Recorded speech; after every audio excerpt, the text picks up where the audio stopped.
کہاں ہے تو کہاں ہے تو کہاں ہے تو کہاں ہے اے خدا اے خدا اے خدا اے خدا.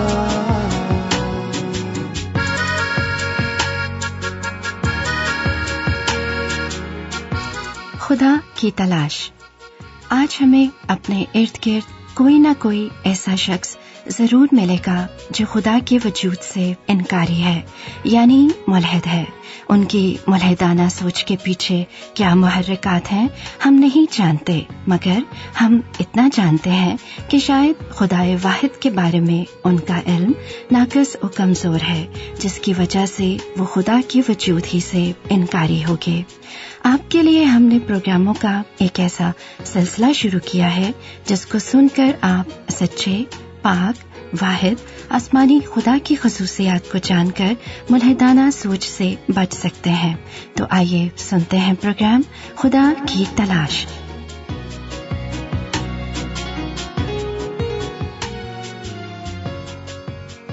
جب کوئی اپنے آپ کو خدا کا نبی یا پیغمبر ہونے کا دعویٰ کرتا ہے تو لوگ اس سے ثبوت کے طور پر کوئی معجزہ، نشان یا عجائب طلب کرتے ہیں، اور اگر وہ اپنے پیغام کی صداقت کی تصدیق کرنے سے قاصر رہتا یا الہی معجزہ دکھانے کی اہلیت و قابلیت نہیں رکھتا تو لوگ اس کے نبی یا پیغمبر ہونے پر شک کرتے ہیں. ہاں، یہ الگ بات کہ اس کے حواری، مکاری اور دغابازی کی گھڑی ہوئی کہانیوں کی پیروی کرتے ہوئے اسے سچا ثابت کرنے کی کوئی کسر باقی نہیں چھوڑتے. آئیے دیکھتے ہیں کہ بائبل مقدس میں خداوند خدا اپنے بندے یرمیاہ نبی کو جھوٹی نبوت کرنے والوں سے کیسے خبردار کرتا ہے. تب خداوند نے مجھے فرمایا کہ انبیاء میرا نام لے کر جھوٹی نبوت کرتے ہیں. میں نے نہ ان کو بھیجا اور نہ حکم دیا اور نہ ان سے کلام کیا. وہ جھوٹی رویا اور جھوٹا علم غیب اور بطالب اور اپنے دلوں کی مکاری نبوت کی صورت میں تم پر ظاہر کرتے ہیں. یرمیاہ ہی کی الہامی کتاب میں لکھا ہے، رب الافواج یوں فرماتا ہے کہ ان نبیوں کی باتیں نہ سنو جو تم سے نبوت کرتے ہیں. وہ تم کو بطالت کی تعلیم دیتے ہیں. وہ اپنے دلوں کے الہام بیان کرتے ہیں، نہ کہ خداوند کے منہ کی باتیں. بائبل مقدس میں ایک اور مقام پر یوں قلم بند ہے، اگر تو اپنے دل میں کہے کہ جو بات خداوند نے نہیں کہی ہے اسے ہم کیوں کر پہچانے، تو پہچان یہ ہے کہ جب وہ نبی خداوند کے نام سے کچھ کہے اور اس کے کہے کے مطابق کچھ واقع یا پورا نہ ہو تو وہ بات خداوند کی کہی ہوئی نہیں، بلکہ اس نبی نے وہ بات خود گستاخ بن کر کہی ہے، تو اس سے خوف نہ کرنا. اور پھر لکھا ہے، وہ نبی جو سلامتی کی خبر دیتا ہے، جب اس نبی کا کلام پورا ہو جائے تو معلوم ہوگا کہ فی الحقیقت خداوند نے اسے بھیجا ہے. بائبل مقدس میں نہ جانے کتنے ہی انبیاء ہیں جنہوں نے اپنی تعلیم و پیغام اور کاموں سے ثابت کیا کہ وہ خدا کی طرف سے ہیں، مگر آج ہم نبیوں اور پیغمبروں کا نہیں بلکہ ان سے کہیں عظیم، کہیں اعلیٰ اور کہیں افضل مسیح یسوع کا ذکر کریں گے، جس میں خدا خود مجسم ہو کر دنیا میں آیا. اس لیے یوحنا رسول اپنے خداوند کی گواہی دیتے ہوئے کہتا ہے، اور کلام مجسم ہوا اور فضل اور سچائی سے معمور ہو کر ہمارے درمیان رہا، اور ہم نے اس کا ایسا جلال دیکھا جیسا باپ کے اکلوتے کا جلال. یسوع مسیح کے ایک اور عظیم شاگرد پطرس رسول نے اپنے خداوند کی معجزانہ قدرت اور طاقت کو اپنی آنکھوں سے دیکھا اور خدا کے پاک روح سے معمور ہو کر یوں گواہی دی، کیونکہ جب ہم نے تمہیں اپنے خداوند یسوع مسیح کی قدرت اور آمد سے واقف کیا تھا تو دغا بازی کی کھڑی ہوئی کہانیوں کی پیروی نہیں کی تھی، بلکہ خود اس کی عظمت کو دیکھا تھا کہ اس نے خدا باپ سے اس وقت عزت اور جلال پایا جب اس افضل جلال میں سے اسے یہ آواز آئی کہ یہ میرا پیارا بیٹا ہے جس سے میں خوش ہوں. اور جب ہم اس کے ساتھ مقدس پہاڑ پر تھے تو آسمان سے یہی آواز آتی سنی. ایک اور مقام پر مسیح یسوع کے جلال اور حشمت کی یوں گواہی دی گئی ہے، इसी वास्ते खुदा ने भी उसे बहुत सर बुलंद किया और उसे वो नाम बख्शा जो सब नामों से आला है, ताकि यसू के नाम पर हर एक घुटना झुके, खा आसमानियों का हो, खा जमीनियों का, खा उनका जो जमीन के नीचे हैं, और खुदा बाप के जलाल के लिए हर एक जुबान इकरार करे कि यसू मसीह खुदावंद है।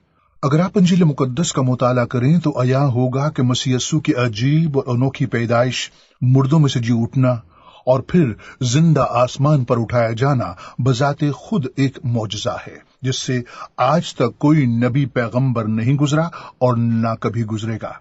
ये इलाही जलाल और कुदरत सिर्फ मसीह यस्सू को ही हासिल है, जिसका अमली मुजाहरा उन्होंने कई बार किया। वक्ती कमी के सबब तमाम मौजज़ात को तफसील से बयान करना मुमकिन नहीं, लिहाजा हमारी दरखास्त है कि हवालाजात नोट फरमा लीजिए और बाइबल मुकद्दस से खुद मुताला करें और बरकत पाएं। कानाए गलील में शादी की एक दावत हो रही थी और अचानक मेहमानों के लिए अंगूर का रस यानी मैं खत्म हो गई, तो यसू ने पानी के मटकों को मैं में बदल दिया। खुदावंद ने यह पहला मोजज़ा दिखाकर अपना जलाल जाहिर किया और उसके शागिर्द उस पर ईमान लाए। यूहन्ना 2:1-11 आयत। यसू ने कफरनहूम में बादशाह के मुलाजिम के बेटे को शिफा दी जो मरने के करीब था। यूहन्ना 4:46-47 आयत। गनेसरत की झील में जहां शमौन पतरस समेत कुछ लोग रात भर मछलियां पकड़ने के लिए जाल डालते रहे, मगर कुछ हाथ न आया, लेकिन जब मसीह यसू के कहने पर गहरे में जाल डाला तो इतनी मछलियां जाल में फंस गईं कि फटने लगा। लूका 5:1-11 आयत। कफरनहूम के इबादत खाने में एक शख्स से नापाक रूह को झड़क कर निकाल दिया। मरकुस 1:23-28 आयत। शमौन पतरस की बीमार सास को शिफा दी। मरकुस 1:30-31 आयत। कोड़ी की इल्तजा पर उसे शिफा दी। मरकुस 1:40-45 आयत। कफरनहूम में एक सूबेदार के फालिद सदा खादिम को शिफा बख्शी। मत्ती 8:5-13 आयत। नाइन नामी शहर में एक बेवा के मुर्दा बेटे को जिंदा कर दिया। लूका 7:11-18 आयत। झील में बड़ा सख्त तूफान आया और उसके शागिर्द डर गए कि कश्ती अभी डूब जाएगी, मगर यसू ने पानी को डांटा और तूफान थम गया। मत्ती 8:23-27 आयत। कब्रों में रहने वाले 2 आदमियों में से शैतानी बदरूहों को निकालकर उन्हें शिफा दी। मत्ती 8:28-34 आयत।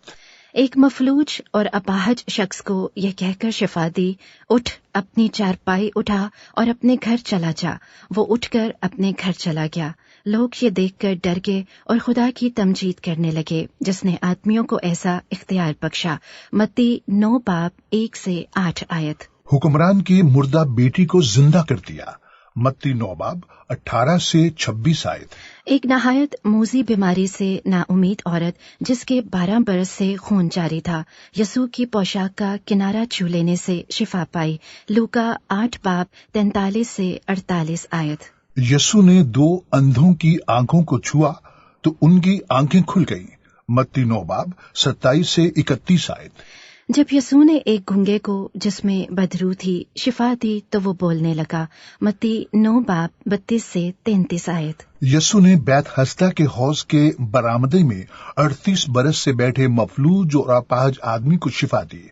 यूहन्ना 5:1-9 आयत। यसू ने एक ऐसे शख्स को शिफा बख्शी जिसका हाथ सूखा हुआ था। उसने यसू के कहने पर हाथ बढ़ाया तो वो दूसरे हाथ की मानद दुरुस्त हो गया। मत्ती 12:10-13 आयत। यसू ने एक अंधे गूंगे को शिफा दी जिसमें बदरू थी और वो बोलने और देखने लगा। मत्ती 12:22 आयत। यसू ने 5 रोटियों और 2 मछलियों से 5,000 के मजमे को खाना खिलाया और लोग न सिर्फ खाना खाकर सैर हो गए, बल्कि बचे हुए टुकड़ों से भरी 12 टोकरियां उठाईं।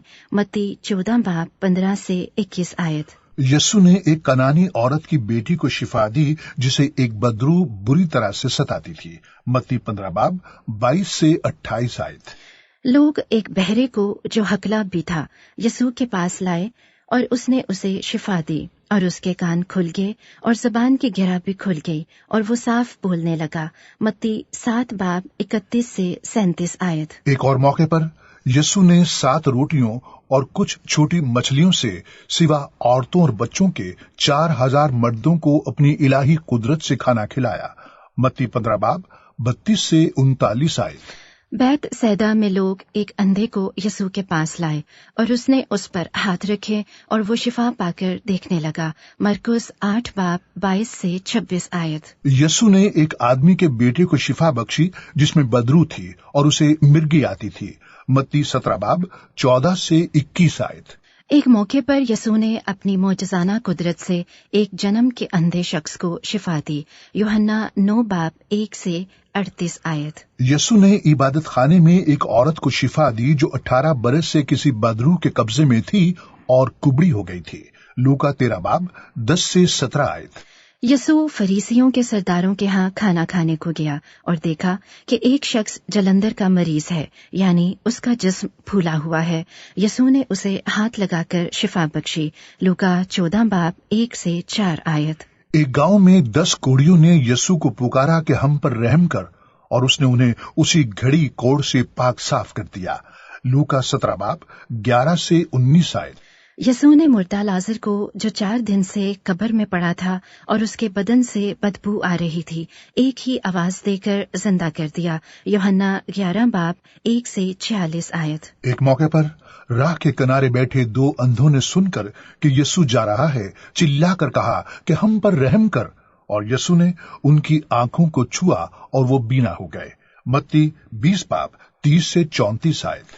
यीशु ने इंजीर के दरख्त में फल ना पाकर कहा कि आइंदा तुझ में कभी फल ना लगे, और इंजीर का दरख्त उसी दम सूख गया। मत्ती 21 बाब 18 से 22 आयत। जब सरदार काहिन, हैकल के सरदार और बुजुर्ग यीशु को पकड़ने लगे तो उसके शागिर्दों में से एक ने तलवार चलाकर सरदार काहिन के नौकर का कान उड़ा दिया, मगर यीशु ने उसके कान को छुआ और अच्छा कर दिया। लूका 22 बाब 50 से 51 आयत। मसीह यीशु अपने कहने के मुताबिक तीसरे दिन मुर्दों में से जी उठा। लूका 24 बाब 5 से 6 आयत। तिब्रियास की झील के किनारे यीशु अपने शागिर्दों पर जाहिर हुआ जो मछली का शिकार कर रहे थे, मगर कुछ न पकड़ा। यीशु के कहने पर दाहिनी तरफ जाल डाला तो मछलियों की कसरत से फिर खींच न सके। यूहन्ना 21 बाब 1 से 14 आयत। मसीह यीशु के ये 34 मोजज़ात हैं जिनका इंजील मुकद्दस में जिक्र है। और यीशु ने और बहुत से मोजज़े शागिर्दों के सामने दिखाए जो इस किताब में लिखे नहीं गए, लेकिन ये इसलिए लिखे गए कि तुम ईमान लाओ कि यीशु ही खुदा का बेटा मसीह है, और ईमान लाकर उसके नाम से जिंदगी पाओ। मोजज़ात का खुदा आज आपकी जिंदगी में भी मोजज़ा कर सकता है। फैसला आपका है कि क्या मसीह यीशु पर ईमान लाकर गुनाह की गुलामी से आजादी और जिंदगी पाना चाहते हैं।